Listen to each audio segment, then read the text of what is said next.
if you were hiring Bill Belichick, would you give him that responsibility, or would you say, "Hey, I know what you've done, Bill, but I just want you to coach. I want to have a relationship with you as the GM, but I'm gonna do that, and you just coach."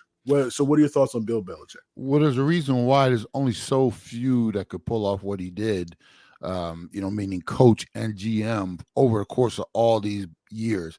If it was such an easy thing to do, there would be so many of them doing it. And there's a reason why coaches coach, there's a reason why GMs GM, and players play, and owners should own, but we know that doesn't happen all the time. Yeah. With Bill, what was that old saying? Absolute power corrupts. Absolutely, yes, sir. And I'm not saying he was corrupt, but what happened is Bill, early on, he did, like you said, he had keys to the kingdom, and he's bringing those championships in, and it was one of those things where it was the Belichick way. It was like, because he was the one who was, like you said, going out and buying all the groceries, but he was also getting rid of the groceries early. Jay, we black man, we like leftovers. Our family, we don't have the luxury of just, hey, we cooked that steak on Monday, we're throwing it out Monday night. We stretch things out, right? Yes, sir. So overall, the course of these years, Bill had this tendency, he'd cook a steak on Monday, and by Tuesday morning, that's beyond me. That filet mignon or that ribeye that I cooked last night, I'm done with that. And he did that with his players. He was always been known for getting rid of a player a year or two too early than keeping them around. And that was considered genius because he was winning all these Super Bowls, right? Now, come to find out, maybe some of those Super Bowls had something to do with Tom Brady, number TB12, right? Yeah. So the way he was doing things, he got away with it because everything he did was being covered up. Tom taking less money, telling them to go out and spend it, but they wouldn't, right? Yeah. Tom winning these championships, the culture being set, guys wanting to come there because they wanted to win a championship, not to play for Bill, but to play with Tom Brady. So over the course of all these years, this stuff, like I said, was being covered up because they were winning the championships. Then all of a sudden, Tom goes down to Tampa, gets him a chip, got into the playoffs the other years, right? That type of thing. And we started to realize, well, maybe it wasn't the Patriot way. And then some of the other facts, Jay, over the course of all these years, his head coaches, his tree, what does it look like? Everybody going other places and try to do it the Patriot way, right? Yes, and they sir. went and failed. And it's like, well, how come these guys can't do it like Bill? Well, maybe because they don't have Tom Brady as their quarterback. And maybe because the culture that they're trying to bring over there just doesn't work, especially in today's NFL. So all this stuff that Bill kind of, cultivated, what we're coming to find out was it wasn't all him. It was a lot of Tom. And I will say the discipline, the different, the attributes that, he brought as a head coach, the no nonsense stuff like that. Okay, we'll give him that.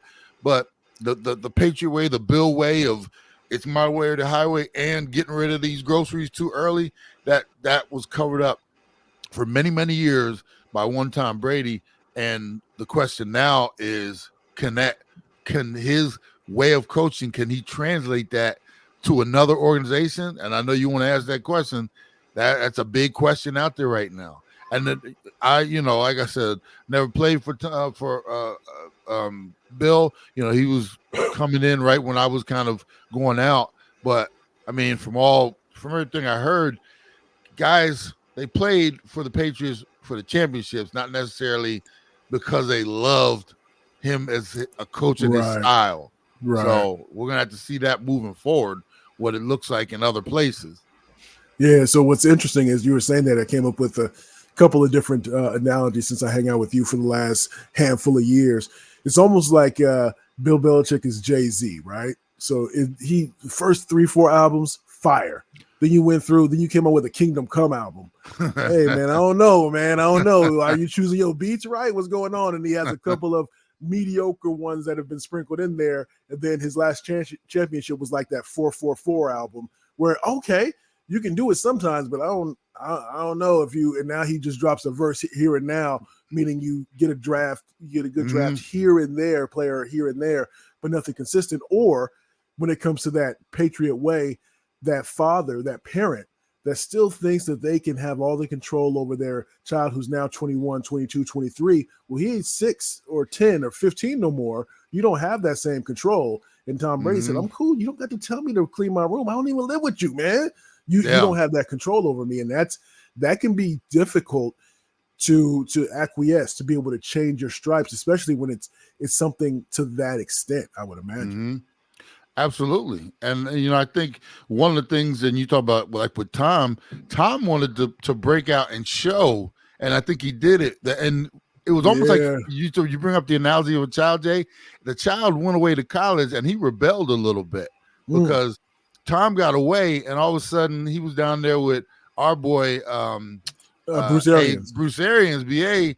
And it was like, well, it's okay to have a drink at 5. It's okay to, leave a little early and do it. And Tom kind of went down there and showed that, hey, I can have a little fun. And he brought Gronk down there, and Gronk got a chance to show out.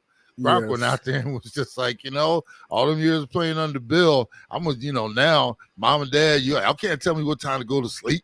I can eat what I want to eat, drink what I want to drink. And it was kind of like Tom went down there almost to show everybody, us and show Bill, I can do this without you, and it wasn't all you. And I think that was kind of, and then you look at the record, Bill's record over the, because the only thing that changed for the most part was Tom left and he took all his friends with him and friends that wanted to come over and play with him at his house. And we saw Bill's not good at going to find the talent without Tom. He's not good at, drafting the talent. We've seen that. Yeah. And I mean, think about it. How many over the course of the 24 years, Jay, how many Pro Bowlers did they actually draft there in New England? Everybody was a free agent from somebody else's organization. Even all the greats, they were from somewhere else that he went cherry picked, brought in, and then as soon as he was done with him, he's done with him. But you don't have any guys that they've drafted and spent their entire career there other than Tom. And they, so there's a whole lot of evidence out in front of us, just slapping us in the face, that's letting us know Belichick is one of the great not coordinators, but choreographers of, constructing the legacy of the team, but as far as drafting it, there was a lot of things that are now being exposed. He's not, as good at certain things that he got a lot of credit for because they were being covered up by Tom.